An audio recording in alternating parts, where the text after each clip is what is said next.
Welcome everyone to 3 Count Commentaries. I am your host MagMongoSlade. Today we're going to talk about the Wrestling Observer Newsletter Hall of Fame. We're going to discuss this. I know typically on this channel we don't really care that much about Dave Meltzer's awards or his Hall of Fame. We don't put a lot of stock into this stuff. Still, it is an important talking point amongst the wrestling intelligentsia, as it is interesting to see who is voted in versus who is not voted in. This stuff is fascinating to me. So the rules are pretty simple. These things are set up by region. There's voters, there's retired wrestlers, historians, journalists. They get to vote for modern wrestlers, wrestlers from Japan, wrestlers from Mexico. Basically, you vote for the wrestler in their region. And if they get 60% or more, they get voted into the Hall of Fame. Everybody who's under 60% just have to try again next year. So there was obviously the big story coming out of this thing that you've probably seen on social media floating around is that your tribal chief, Roman Reigns, got the majority of the votes for the Wrestling Observer Newsletter Hall of Fame. But the Young Bucks also were voted into the Wrestling Observer Newsletter Hall of Fame. Now, we don't know what the breakdown is yet in terms of who voted for these people. We don't know. But I can tell you this. We're going to go through this. And I'm going to tell you everybody who's voted in and what the percentage that they got.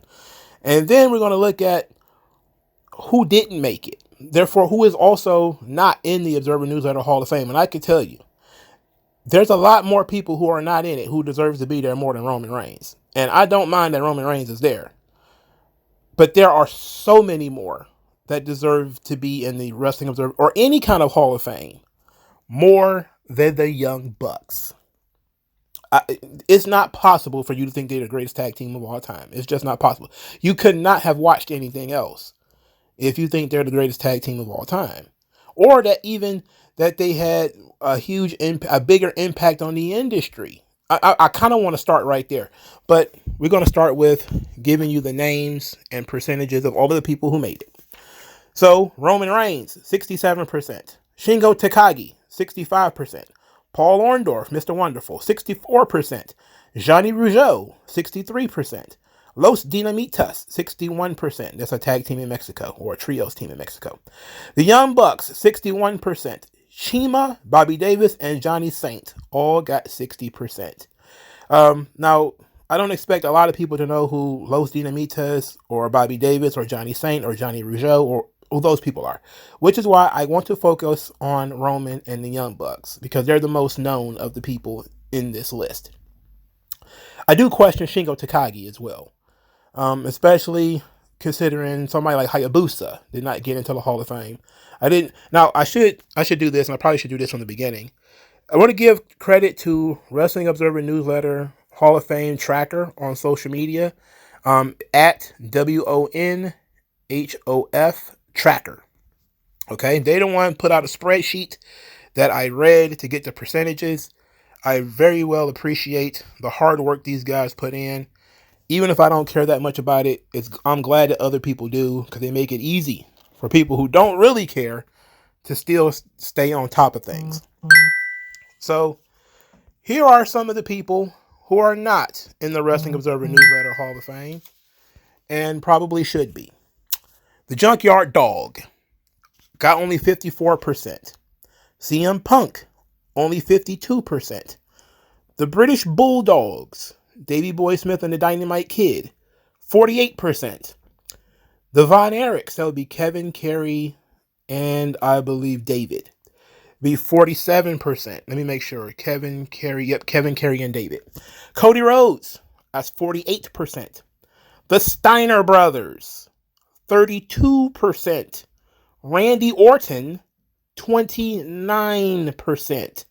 Edge, 28%. John Moxley, 26%. Bill Goldberg, 25%. The Hardy Boys, that's Matt and Jeff Hardy, 23%. Samoa Joe, 23%. The Hart Foundation, That would be Bret the Hitman Hart and Jim the Anvil Neidhart. 22%. The Outsiders, yes, Hall and Nash. 21%. 3 times as many people voted for the Young Bucks than voted for Hall and Nash. 3 times as many people. And you're telling me that this is legitimate? I don't care what you think about the Young Bucks. I don't care what you think. You can just love them, think every match is a 5-star match.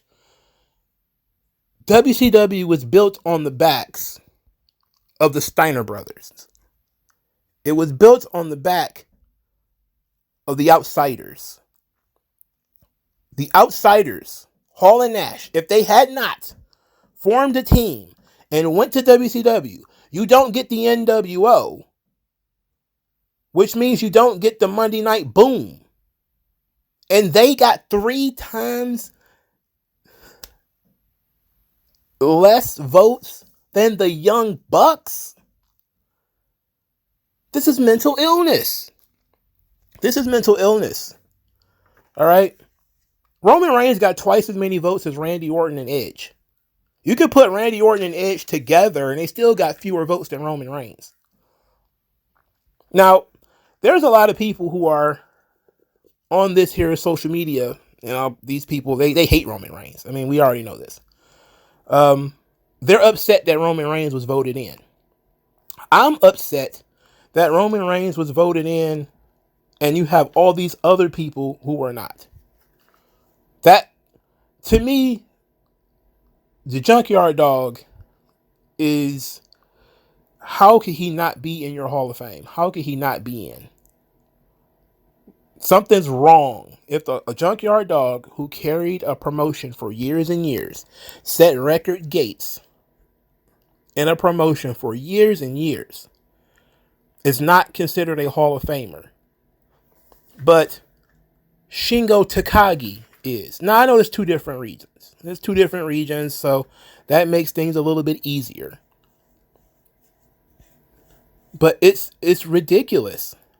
And I can't, it just boggles my mind. Now, do I think that Junkyard Dog should be in before, let's say, Paul Orndorff? I believe so. Paul Orndorff did huge business with Hulk Hogan. He was a pretty good draw in Florida. But he wasn't on the same level as Junkyard Dog when it comes to drawing money.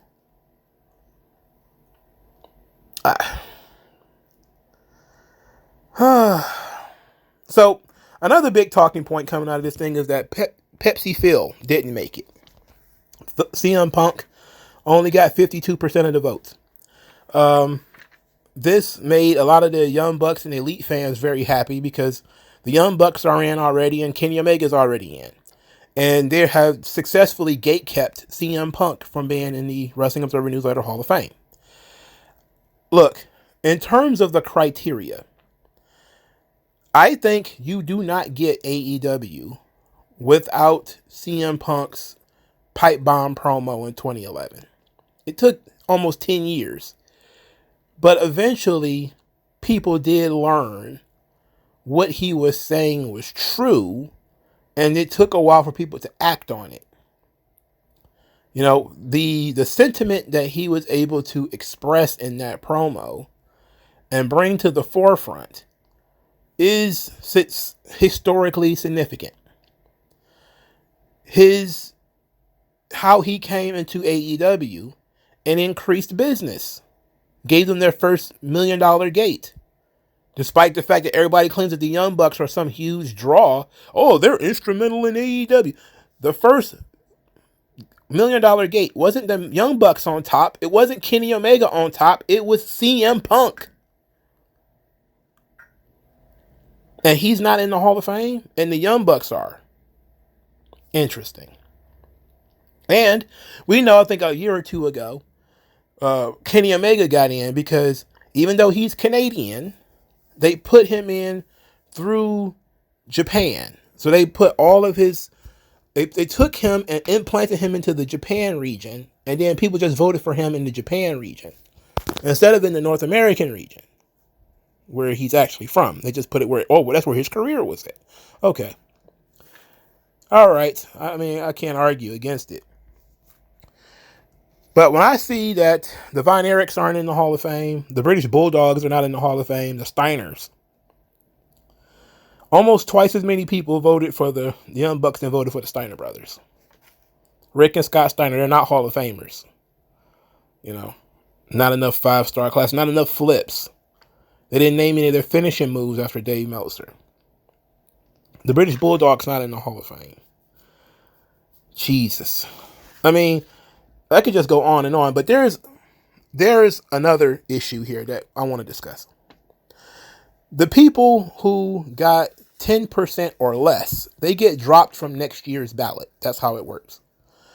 Here is a list of people who got 10% of the vote or less. Sid Vicious. Asuka. That would be Kana. Who's the same person from NXT. For those of you who didn't know that she wrestled under the name Kana. Kevin Owens. Bray Wyatt. And Sami Zayn. All of them got 10% or less. It's notoriously difficult for women. I'm going to say that. It's notoriously difficult for women. I think, looking at the chart now, the highest rated female is June Byers with 59%. Which is, with 50%, which is under CM Punk, Ted Turner, Hayabusa, and the Junkyard Dog. So, June Byers, who is a legendary female wrestler, is the highest woman, and she only got 50%. Something that's pretty funny is that when you get down to near the bottom, Trish Stratus is only at 11%. The highest rated woman that you guys will probably recognize is actually Becky Lynch at 25%, which is under Jon Moxley. But it's the same as Bill Goldberg, and it's more than the Hardy Boys. Make that make sense. More people think that Becky Lynch deserves to be in the Hall of Fame than the Hardy Boys. How can the Young Bucks be in... I know I keep going back to the Young Bucks, but how could the Young Bucks be in the Hall of Fame and the guys they aped all their shit from, which is the Hardy Boys, are not in the Hall of Fame? The Hardy Boys aren't a Hall of Fame tag team. Despite the fact that they have won tag team championships everywhere. Oh, they didn't wrestle in the middle of nowhere, California for 10 years or whatever. Yeah, they were too busy revolutionizing pro wrestling on national television. They were too busy setting standards that the Young Bucks then followed to do all this independent bullshit. And we're not talking about Matt and Jeff as individuals, which I could see. Maybe you don't want to put Matt Hardy in your Hall of Fame as an individual. We're talking about the Hardy Boys as a tag team. It's not in the Hall of Fame. What I see is that there is a huge desire, if we're being honest, to discount people who spent a lot of time in WWE. That would explain why Randy Orton, despite for like the second or third year in a row, from my understanding, got an incredibly high number of votes among retired wrestlers, but is nowhere near the 60% threshold. He's going to have to double up his votes in order to get into the Hall of Fame. Despite the fact that he is the favorite among retired wrestlers. You know, the people who are legitimately, or I guess you say the most legitimate voting base outside of maybe the historian class. And he got 29% of the vote. 29%. That's crazy. That's crazy. I don't know what more to say. I'm kind of flummoxed. I'm very glad that everybody's in their feelings about Roman Reigns getting in. The Voices of Wrestling guys, the Wrestle Purist guys, all these people are very upset that Roman Reigns got the most votes. They're more upset that Roman got in than that the Young Bucks got in. You know? But they're also far more happy that CM Punk didn't get in, then the Young Bucks got in. There was people who, of course, took to social media days before the Hall of Fame voting began to make arguments against CM Punk being in the Hall of Fame. This is the same Hall of Fame that has Chris Benoit in it. All of a sudden, CM Punk, and look, I'm going to be honest. A lot of the people who are fans of the Wrestling Observer newsletter, these people, that they are the base that made CM Punk who he is. You know, these people are the people who really pushed for him to get at the top of WWE. And these are the people he pissed off when he went after the Elite. So these people are extremely happy that CM Punk didn't make it. And it wasn't like he was even close. He only got 52% of the vote. He needed 8% more. So maybe next year he'll get in. Maybe. I'm shocked to see Cody Rhodes get 48%. That's surprising. I think it has a lot to do with his WWE run. The run he's been having has been I know a lot of people, it's kind of a joke that he's not really a draw and TV ratings are going down and all this kind of stuff on SmackDown. But he has been a big boon on business in terms of merchandise and in terms, attendance is starting to flicker a little bit. Now, when it comes to Roman Reigns, I haven't really debated the issue of whether Roman Reigns is a draw or not and all this kind of stuff, because that's really the huge knock. I did a short not long ago where I talked about Roman Reigns being a top merchandise draw for WWE years before the Bloodline story. Feel free to go on and listen to that. The idea being that he was a failed babyface, he couldn't get over, all these things are lies. It's pretty obvious to anybody who dared to look. Roman Reigns was always a top 5 merchandise draw since he became a solo act. I didn't count all the time he was in the Shield. I went all the way back to, I believe, 2016, 2018 in the short. But he's been a top merchandise draw for several years, especially since the Bloodline story began. But he was also a top merchandise draw before that. So even when the attendance wasn't doing well, he was still moving merchandise, you know? So this argument that he was a failed babyface is ridiculous, and it only is perpetuated among the Wrestling Observer newsletter set because those people are listening to the fans. They listen to these fan reactions in these videos, and they're like, oh, he got booed at Royal Rumble 2005. And it's like, so what? People were still buying his merchandise. You and your cadre of people disliked him. The normies never had a problem with him. The normies always liked him. They just like him more now. So the Roman Reigns issue doesn't really bother me too much one way or the other. I don't put a lot of stock into this Hall of Fame because 3 times as many people voted for the Young Bucks that voted for Hall and Nash as a tag team. Twice as many people voted for the Young Bucks than the Steiner brothers. Do you get what I'm saying? So, what do you guys think? Let me know in the comment section below. Again, thank you very much to @Wrestling Observer Newsletter Tracker, or WONHOF Tracker on Twitter. I'll talk to you guys later.